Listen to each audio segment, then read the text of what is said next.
The day the aliens came was sunny in most of Earth. It was June 17, 2087. The message reached all radio stations at once.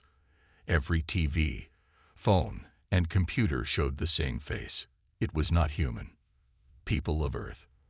I am High Envoy Zexal of the Galactic Council. We have watched your world for some time. Your species has grown quickly. We wish to meet. Commander William Carter was eating lunch when the call came. 1 minute, he was enjoying his sandwich at the Navy base in San Diego. The next, he was being rushed to Washington on a hypersonic jet. We need our best people on this, said Admiral Peters. That means you, Carter. Carter looked out the window as they flew. He thought about what this meant. Aliens. Real aliens, not just signals from space or strange objects in the sky. Actual beings from other worlds. In Washington, he met Elizabeth Summers. She was the State Department's top diplomat. She had handled peace talks in 3 war zones. But this was different. Nice to meet you, Commander, she said, shaking his hand. Ready to represent all of humanity. Carter managed a smile. As ready as anyone can be, I guess. The President spoke to them directly. This is the most important moment in human history. These aliens, this Galactic Council, they have technology we can only dream of. We need to be careful, but we also need to be strong. 2 days later, the alien ships arrived. They appeared suddenly above Earth. No warning. Just there. 7 huge vessels that made aircraft carriers look like toys. The largest ship was in the middle. It was sleek and silver with glowing blue lines along its sides. People around the world watched the ships on screens and in the sky. Some were afraid. Some were excited. Everyone knew things would never be the same. Carter and Summers led the team that would meet the aliens. They flew to Geneva, where a special building had been prepared. Scientists, military officers, and government officials from many countries joined them. What do we know about them? Carter asked Dr. Samantha Russell, the xenobiologist. Almost nothing, she said, but they must be advanced to travel between stars. And they must have reasons for contacting us now, Summers added. After all this time watching us. The alien shuttle landed the next morning. It made no sound as it came down. The door opened, and High Envoy Zexal stepped out. He was tall, nearly 7 feet. His skin was pale blue and seemed to shimmer. He had 4 arms and walked with smooth, flowing movements. Behind him came 6 other aliens of different shapes and colors. Each wore a silver band around their neck that glowed when they spoke. We welcome you to Earth, said Summers, stepping forward. Zexal studied her with 3 large eyes. Your welcome is noted. The Galactic Council has 117 member species across this spiral arm of the galaxy. We have existed for 12,000 of your Earth years. Carter noticed how the aliens seemed to look down at them, not just physically, but in attitude. We have observed your rapid development. Zexal continued. Quite impressive for such a primitive species. Summers kept her diplomatic smile. We have many questions for you. Of course you do, said Zexal. All newcomer species do. But first, you must understand your position. The Council does not simply admit new members. You must be evaluated. Evaluated how? Carter asked. Zexal turned his 3 eyes to Carter. Your species will need to demonstrate its readiness to join galactic society. We have standards. Rules. Not all species qualify. We're eager to learn, said Summers. Good, Zexal replied. My team will begin the evaluation process immediately. I must warn you, many species fail. Those who do not meet our requirements face protective isolation. Carter and Summers exchanged glances. This didn't sound like a friendly meeting between equals. We will send our full requirements to your leaders tomorrow, Zexal said. For now, we will return to our ship. As they left, Carter whispered to Summers, Did that sound like a threat to you? She nodded. Not just a threat. An ultimatum. They didn't come here to welcome us to the galaxy. They came to put us in our place. Carter looked up at the alien ships hovering over Earth. Well, they might be surprised by what our place turns out to be. The next day, High Envoy Zexal and his team returned to Earth. They landed at the Geneva facility the humans had built in just 3 days. The large meeting room had a round table with chairs for humans and special seats for the alien visitors. Dr. Samantha Russell watched the aliens closely. As Earth's top expert on alien biology, she noticed things others missed. The way Zexal's skin changed color slightly when he spoke to certain humans. How the smaller aliens never spoke unless spoken to first. They're trying to scare us, she whispered to Commander Carter. See how they stand. It's like a wolf making itself look bigger to frighten away danger. Carter nodded. I see it. But why would advanced aliens need to intimidate us? World leaders filled the room. The President of the United States, the Chinese Premier, the European Union Chair, and many others. They sat together, showing a united Earth. Zexal took his place at the table. We have reviewed your planet's status. The Council has prepared its requirements for your consideration. A hologram appeared above the table. It showed a list of demands. Elizabeth Summers read them carefully. Her face showed nothing, but her hand tightened around her pen. These are quite extensive, she said. Zexal blinked his 3 eyes slowly. They are standard for all new species. The President leaned forward. Let me be clear about what you're asking. You want us to stop all space exploration beyond our moon. Hand over all our military ships. Let you approve all new technology. And give you 20% of our planet's resources each year. For the common good of all Council species, said Zexal, you will receive protection and limited technology in return. Carter spoke up. How many other species have these same requirements? A smaller alien with green scales touched Zexal's arm as if sending a warning. All newcomer species must prove their value to the Council, Zexal said. Dr. Russell noticed his skin turning a deeper blue, a sign of stress or anger, she guessed. The Chinese Premier stood. And if we refuse, then Earth will face protective isolation, said Zexal. No contact with any Council world. No trade. No technology. No protection from cosmic threats. The meeting ended with tension in the air. The aliens returned to their ship. Earth's leaders stayed to talk. They're treating us like children, said the European chair. Or like conquered people, Carter added. The President turned to Summers. What do you think? I think they're hiding something, she said. These demands are too harsh, and they avoided answering direct questions. After the leaders left, Carter, Summers, and Russell met in a secure room.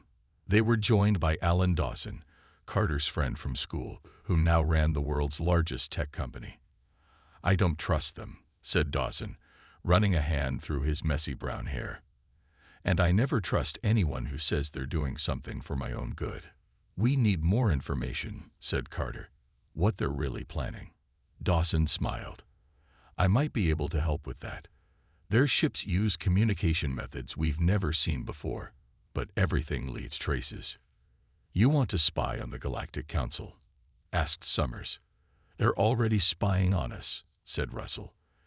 Did you notice how they knew details about our military that aren't public? Carter looked at each of them.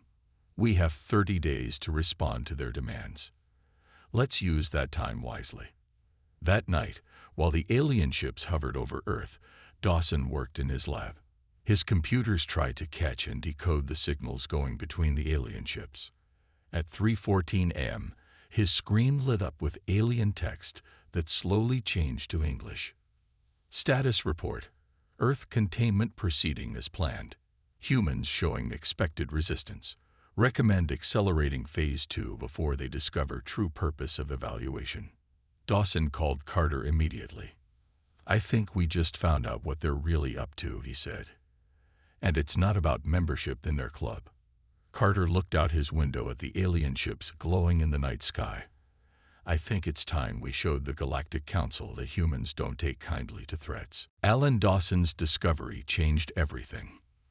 The next morning, he met with Carter, Summers, and Russell in a room deep under the Geneva facility. The walls were lined with special material that blocked all signals. No one could listen in. "I've decoded more of their messages," Dawson said, showing them his tablet. "The Council has classified Earth as a potential threat species. That's why they're being so harsh." "A threat? We can barely leave our own solar system," said Carter. Dawson shook his head. "It's not about where we are now. It's about how fast we're developing. Look at this."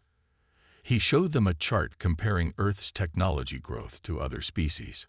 Earth's line went up much more steeply than the others. "They're afraid of what we might become," said Summers. "There's more," Dawson continued. "They've been watching us for over 100 years. They've seen our world wars, our atomic bombs, our rapid advances in computers and space travel. They think we're dangerous." Russell looked thoughtful. "Maybe they're right to be worried. Humans can be pretty scary when we want to be. But that doesn't give them the right to hold us back," said Carter. While they talked, Summers had been making calls. She had connections with some of the smaller alien delegates who seemed friendlier than Zexal. "I just learned something interesting," she said, putting down her phone. "There's a split in the Council. Some species think we should be welcomed. Others want us contained or even eliminated." "Eliminated?" Carter's voice was sharp. "It happened before," Summers said. "My contact mentioned something called the Solaran incident, a species that developed too quickly. The Council decided they were too dangerous."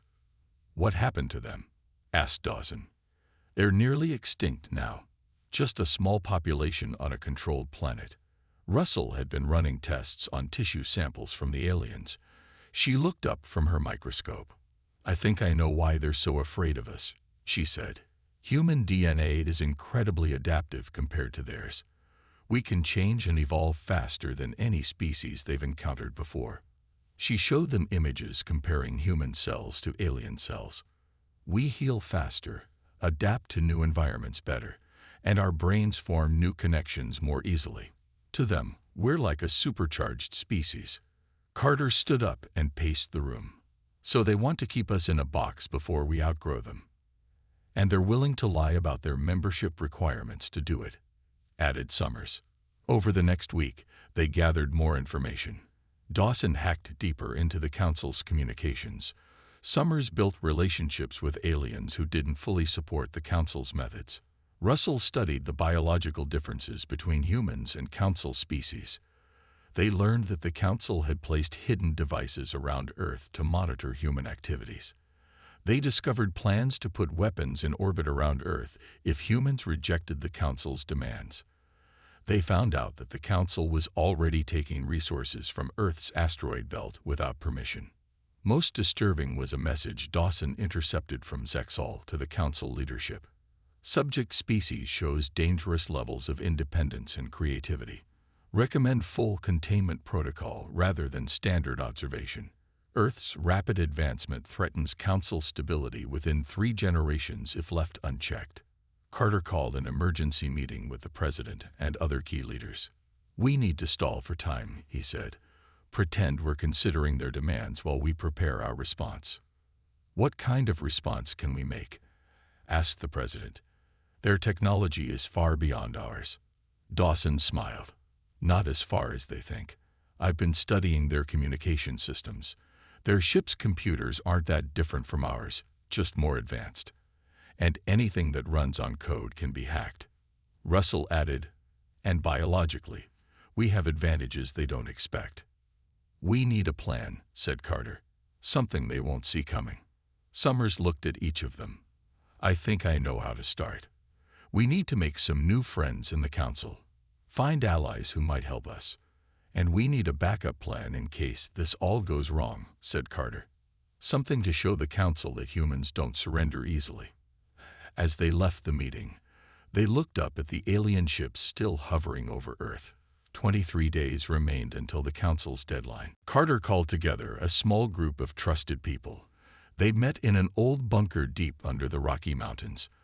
This place had no connection to the outside world. No signals could get in or out unless they allowed it. "We need a plan," Carter said. A way to show the Council that humans won't be pushed around. Summers had spent days talking with friendly aliens. I've made contact with 3 species who don't like how the Council operates. They feel bullied too. Can they help us? Asked Russell. Maybe. They're afraid, but they're willing to share information. Dawson had been working without sleep. His eyes were red, but he was smiling. I've created something, he said. He held up a small device. This can send messages the Council can't detect. It uses a method they've never seen before. How is that possible? Carter asked. Their technology is centuries ahead of ours. Not in every way, Dawson replied. They followed one path of development. We followed others. Sometimes, simple solutions surprise advanced minds because they're too busy looking for complex answers. Captain Frank Mendoza joined their meeting. He commanded the U.S. Defiant, Earth's newest and most advanced spacecraft. The Defiant was built in secret, Mendoza explained. Only a few people know what it can do. We kept it off official records. Does it have weapons? Asked Carter. Some, but its real advantage is speed and stealth. It can move faster than anything the Council has seen from us. Dr. Russell had been working with another scientist, Dr. Kevin Wright. They studied the genetic differences between humans and Council species. Humans can live in conditions that would kill most Council species, Wright explained. We adapt to extreme temperatures, different gravity, and various atmospheres. They can't. How does that help us? Asked Summers. It means we can go places they can't follow. Live in environments they can't survive in. The small team worked day and night.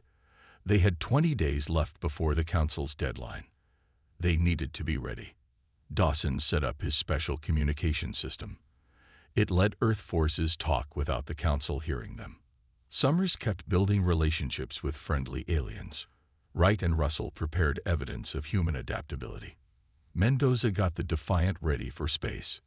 Meanwhile, Carter worked on the most dangerous part of the plan. He met with Linda Reyes, who ran Earth's largest news network. We need to show people what's really happening, he told her. But carefully. If we cause panic, the Council might act sooner. Reyes agreed to help. She began running stories about the exciting opportunity of joining the Galactic Council, but hidden in the stories were warnings for those who knew what to look for. 2 weeks before the deadline, the Council made its first power move. All communication systems on Earth suddenly stopped working for 10 minutes. When they came back on, Zexal's face appeared on every screen. This is a demonstration of Council authority, he said. Consider it a reminder of what awaits those who defy Council directives. People were scared. Some wanted Earth to accept the Council's demands. Others wanted to fight back. The President called Carter. We need more time. We're working on it, Carter promised. Just keep telling Zexal we're thinking about their offer. The next day, Council ships appeared over the moon bases and Mars colonies. They didn't attack, but they watched everything. Earth people on these bases reported strange equipment failures. Some things simply disappeared. They're testing us, Mendoza said during an emergency meeting. Seeing how we respond to pressure and showing off their power, added Summers. Dawson looked up from his computer. They just made a mistake. Their ships are scanning our systems. I can trace those scans back to their source. What good does that do? Asked Carter. It lets me see into their systems too. And I just found something big. The Council has weapons positioned in the outer solar system. Planet killers. The room went silent. How much time do we have? Russell finally asked. Not long, said Dawson. But I have an idea. With just 10 days until the Council's deadline, things got worse. Council ships began moving closer to Earth. They no longer tried to hide their power. They wanted humans to feel afraid. Zexal requested another meeting with Earth's leaders. This time, he brought only 2 guards with him. His blue skin seemed darker, and his 3 eyes watched everyone carefully. Your time grows short, he said. Has Earth made its decision? The President spoke calmly. We're still considering your offer. These are big changes for our people to accept. There is nothing to consider, Zexal said. You will join under our terms, or you will face isolation. Or worse. Worse? Asked Summers, catching the threat in his words. Zexal turned to her. Species that resist council guidance sometimes suffer unfortunate accidents. Asteroid impacts, solar flares, plagues. The universe is dangerous for unprotected worlds. The threat hung in the air. When Zexal left, Carter met with his team. They're getting impatient, he said. We need to speed up our plan. That night, council ships disabled power across North America for 2 hours. When the lights came back on, all computers showed the same message. Council protection requires council control. People panicked. Some began to leave cities, fearing an alien attack. Others called for war against the aliens, even though such a fight seemed hopeless. Linda Rice went on TV with a special report. She didn't mention the secret plan, but she showed people how council ships were positioned around Earth. They want us to be afraid, she said. Fear makes people do foolish things. Her calm voice helped settle the public mood. The next day, council ships landed at 3 military bases without permission. Alien soldiers took equipment and information. When human soldiers tried to stop them, they were frozen in place by strange weapons that didn't harm them but kept them from moving. We're just collecting data, the alien commander said, for your protection. But Russell learned they were searching for something specific, evidence of humanity's genetic research. They want to know how fast we can adapt, she told Carter. That's what scares them most. Carter called Captain Mendoza. Is the Defiant ready? Ready and waiting, Mendoza said. We're hidden where they can't find us. Not yet, Carter said. We need a few more days. But they didn't have days. The next morning, Zexal sent a new message to Earth's leaders. We have discovered military preparations, he said. This violates pre-membership protocols. Your deadline is now reduced to 48 hours. Dawson worked furiously in his lab. I need more time, he told Carter over their secure line. The virus isn't ready yet. What virus? Asked Russell, who was with Carter. A computer virus, Dawson explained. Something that can get into their ship systems and temporarily shut them down. Can you finish it in time? Carter asked. I'll have to, Dawson replied. Summers called from her meeting with friendly alien contacts. I have news, she said. There's a council meeting happening right now. They're voting on whether to accept Earth as a member or take more direct action. What kind of direct action? Asked Carter. The kind that erases planets, Summers said quietly. Carter looked at the clock. 45 hours until the new deadline. Tell everyone to be ready, he said. We're moving to the backup plan. Russell asked, what backup plan? The one where we show the council what happens when you corner humans, Carter said. Linda Rice prepared a special broadcast. It would air just before the deadline. It contained evidence of the council's true plans, gathered by Dawson and Summers.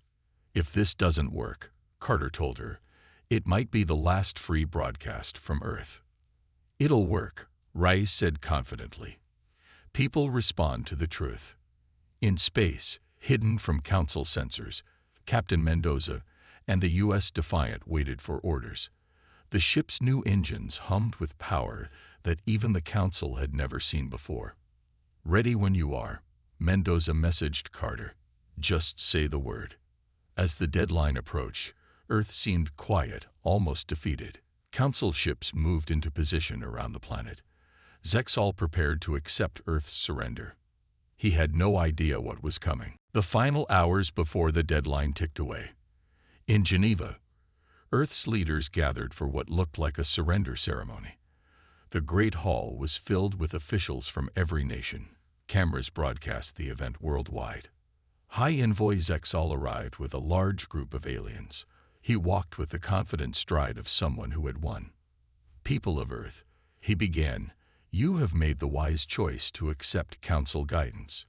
Today marks your first step toward becoming a proper galactic civilization. The president stepped forward. His face was serious as he carried a document. Earth's official response to the Council demands.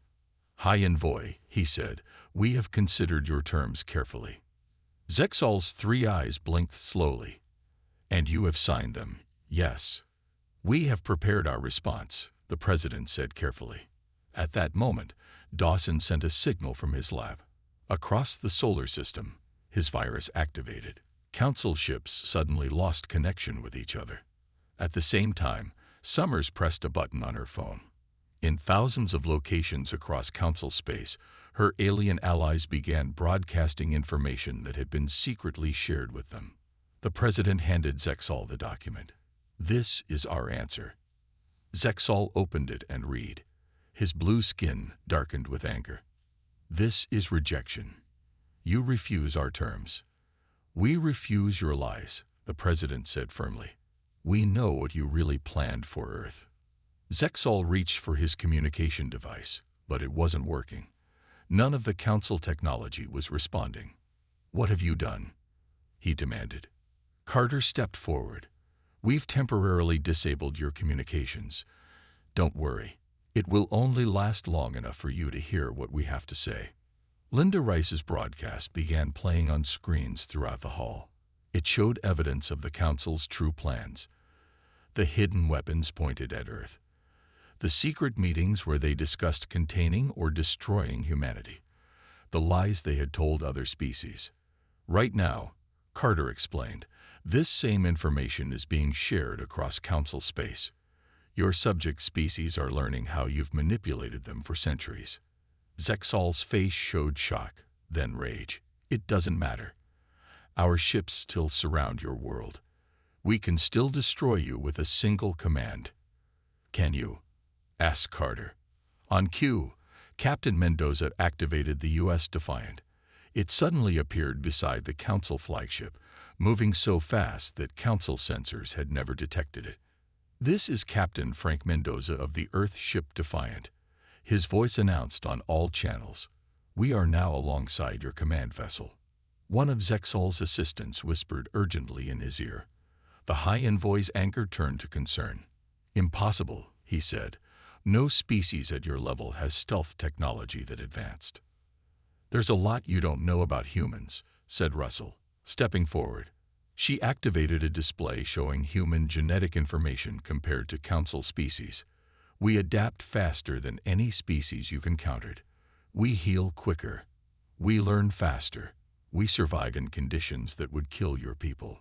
And we've established colonies beyond your detection, added Carter. Earth is not our only home now. Zexal tried to maintain his authority. You think this changes anything? The Council still has the power to crush your world. Before you try, said Summers, you should know that every Council world is now receiving proof of your lies.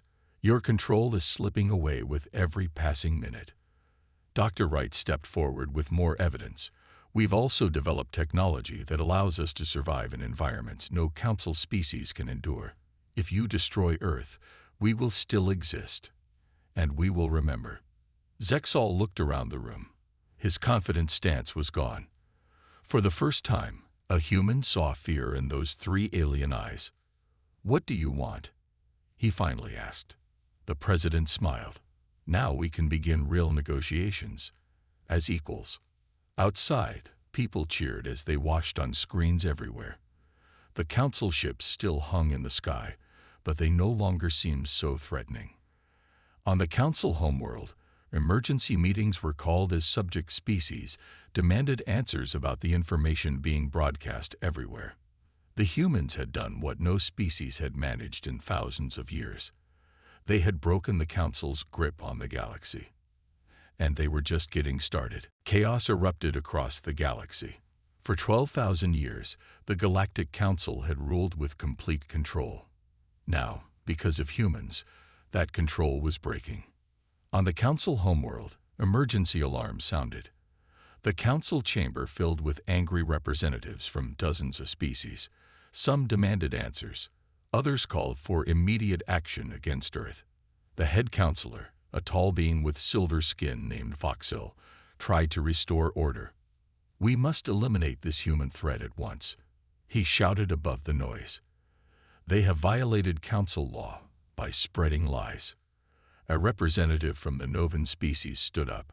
"Are they lies? The evidence seems real. Have you been planning to destroy Earth?" The chamber erupted again. Council guards moved toward the doors, sealing everyone inside. Meanwhile, on Earth, Zexal was taken to a secure room. He was not a prisoner, but he wasn't free to leave either. Carter, Summers, and the president sat across from him. "Your actions will start a war," Zexal warned. "The council will not tolerate this challenge." "We don't want war," said the president. "We want fair treatment." Summers showed him a screen with live feeds from across council space. "Look at what's happening. Other species are standing up too. They'd been waiting for someone to challenge the council's power." Zexal watched with disbelief as protests spread to more worlds. In space, the situation grew tense. The Defiant remained alongside the council flagship, but more council warships were moving toward Earth. Captain Mendoza contacted Carter. "We have company coming. 5 more battle cruisers just entered the solar system. Can we stop them?" Carter asked.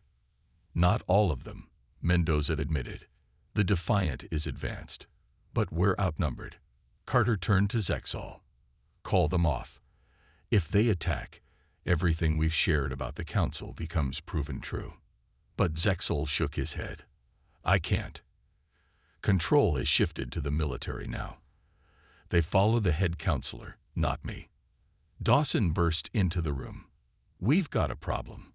My virus is wearing off. Their ships are regaining communications.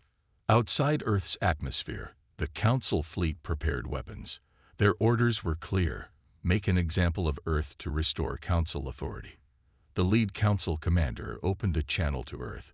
"This is Commander Krell of the Council Defense Force. Surrender all human ships and prepare for occupation, or we will open fire."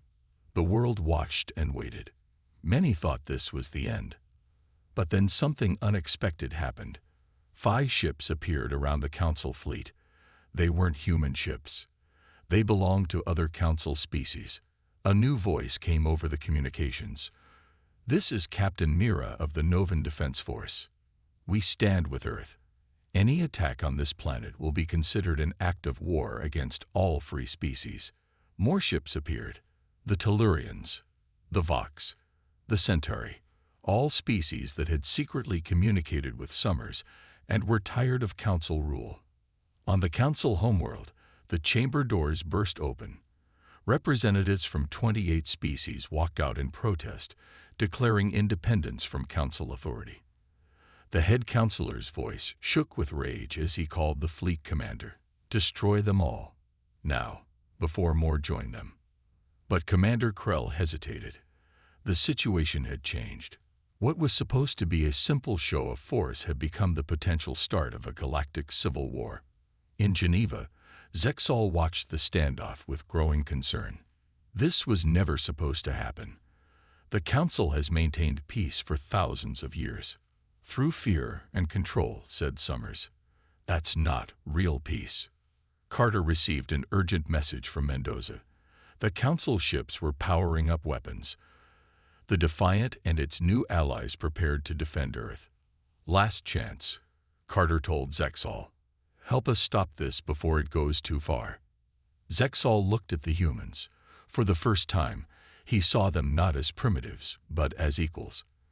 Maybe even as something more. He made his decision.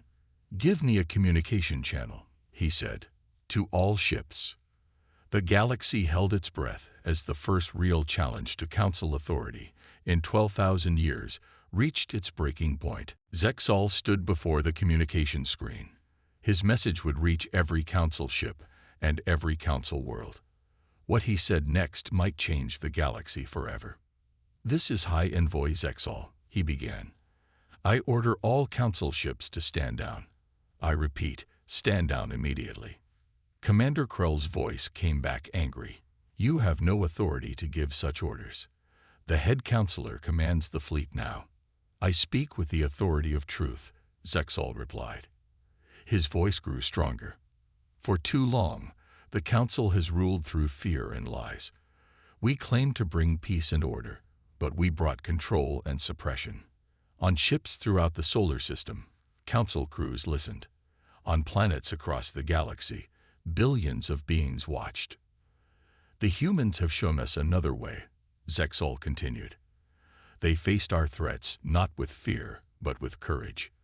They responded to our lies not with surrender, but with truth. On the council homeworld, the head counselor screamed for someone to cut the transmission. But Dawson's virus had given control of the communication systems to Summer's alien allies. No one could silence Zexal now.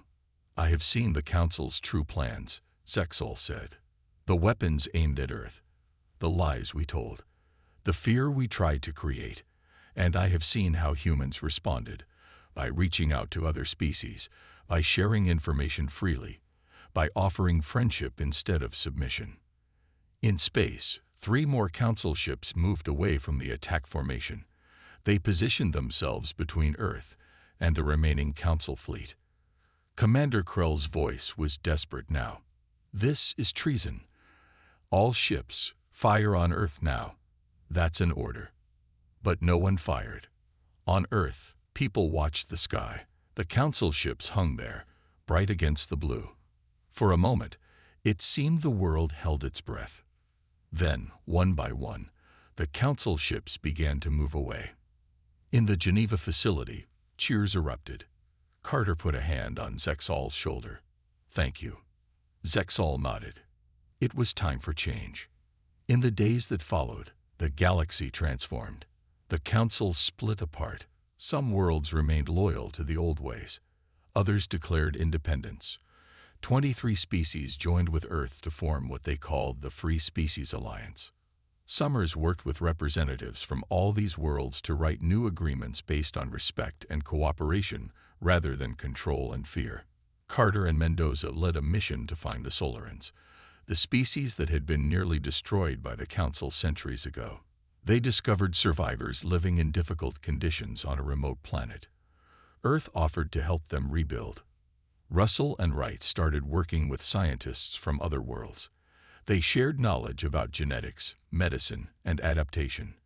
Many species found hope in learning how to improve their lives using human methods. Dawson's communication technology spread across the galaxy. For the first time, people on different worlds could talk directly to each other without the Council controlling what they said.